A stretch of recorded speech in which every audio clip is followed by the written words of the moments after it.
गांव और चुड़ैल की डरावनी कहानी। बहुत समय पहले की बात है।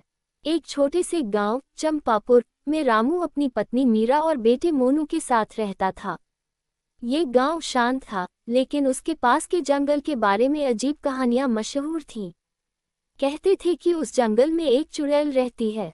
गांव के बुजुर्ग हमेशा बच्चों को चेतावनी देते थे, उस जंगल के पास मत जाना, वहां एक खतरनाक चुड़ैल है जो बच्चों को पकड़ लेती है। मोनू एक चंचल और जिज्ञासु लड़का था। उसने गांव के हर बड़े से चुड़ैल की कहानियां सुनी थीं। किसी ने कहा कि चुड़ैल के लंबे लंबे बाल हैं, कोई कहता कि उसकी आंखें लाल हैं और उसके नाखून किसी जानवर के पंजे जैसे बड़े और नुकीले हैं। मोनू इन कहानियों को सुनकर कभी डरता तो कभी सोचता कि क्या सच में ऐसा कुछ होता है। एक दिन शाम के समय मोनू अपने दोस्तों के साथ खेल रहा था। खेलते खेलते वे गांव के किनारे पहुंच गए। वहां से जंगल साफ दिखाई देता था। मोनू ने अपने दोस्तों से कहा, चलो आज जंगल में चलते हैं, देखते हैं वहां क्या है। चुड़ैल वाली कहानियां मुझे झूठी लगती हैं। उसके दोस्त डर गए। वे बोले, तुम पागल हो गए हो क्या? वहां जाना खतरनाक है, अगर चुड़ैल ने पकड़ लिया तो। लेकिन मोनू ने उनकी बात नहीं सुनी। उसने तय कर लिया कि वह जंगल जाएगा और सच का पता लगाएगा।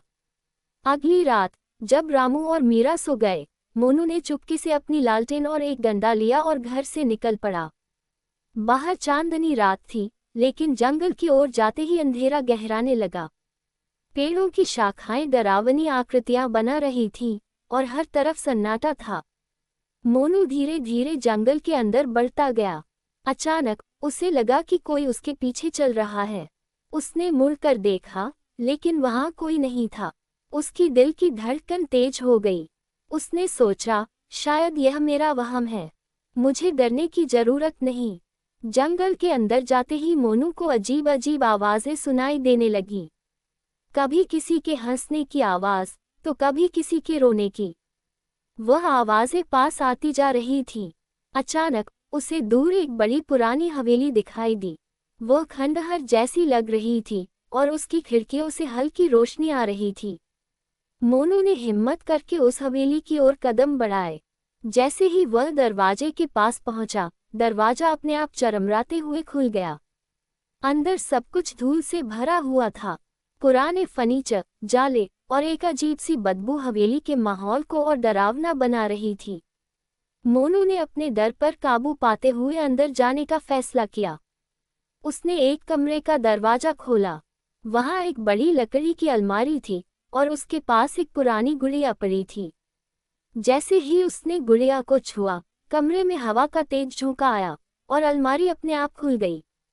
अलमारी के अंदर से एक भयानक चेहरा बाहर झांका।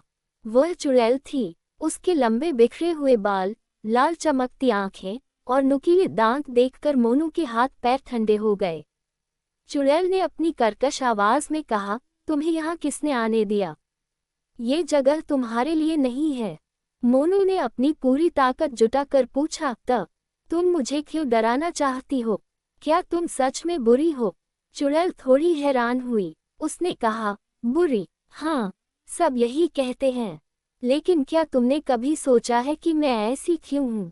चुड़ैल ने मोनू को पास बैठने का इशारा किया।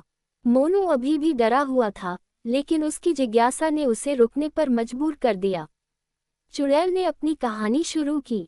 बहुत साल पहले मैं इसी गांव में रहती थी।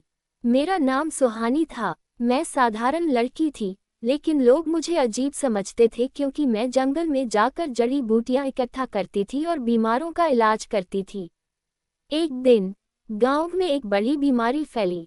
मैंने कई लोगों की जान बचाई, लेकिन कुछ लोग मुझ पर शक करने लगे। उन्होंने मुझे जादूगरनी और बुरी औरत कहना शुरू कर दिया। धीरे धीरे अफवाहें इतनी बढ़ गईं कि गांव वालों ने मुझे यहाँ से भगा दिया। मैं इस जंगल में रहने लगी, लेकिन उनकी नफरत ने मुझे अकेला कर दिया। अब मैं यहाँ सबको डराती हूँ ताकि कोई मुझे और तकलीफ न दे। मोनू ने चुड़ैल की कहानी सुनी और उसकी आंखों में आंसू आ गए।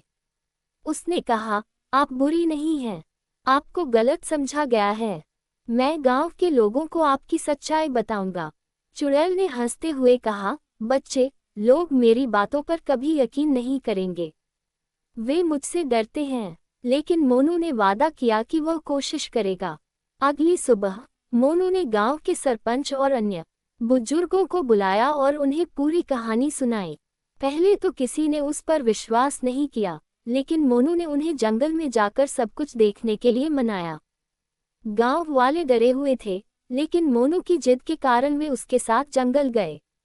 जब उन्होंने चुड़ैल को देखा तो डर के मारे पीछे हटने लगे, लेकिन चुड़ैल ने अपनी कर्कश आवाज में कहा, डरो मत, मैं तुम्हें नुकसान नहीं पहुंचाऊंगी, मैं बस सच बताना चाहती हूँ। चुड़ैल ने अपनी पूरी कहानी गांव वालों को सुनाई। उसकी बात सुनकर सभी को अपनी गलती का एहसास हुआ। सरपंच ने कहा, हमने तुम्हारे साथ बहुत गलत किया, हमें माफ कर दो। गांव वालों ने चुड़ैल को गांव में वापस लाने का फैसला किया। उन्होंने उसकी हवेली को साफ सुथरा किया और उसे सुहानी दादी कहकर बुलाने लगे। अब सुहानी दादी गांव के बच्चों को कहानियां सुनाती और बीमारों का इलाज करती। मोनू की हिम्मत और समझदारी ने एक पुरानी गलती को सुधार दिया। अब गांव के लोग डर के बजाय सच्चाई और इंसानियत को महत्व देने लगे। सीख: ये कहानी हमें सिखाती है कि डर और अफवाहों के बजाय सच्चाई जानने की कोशिश करनी चाहिए। बिना सोचे समझे किसी पर आरोप लगाने से हम उसे अकेला और दुखी बना सकते हैं। सच्चाई और समझदारी से हर समस्या का हल निकाला जा सकता है।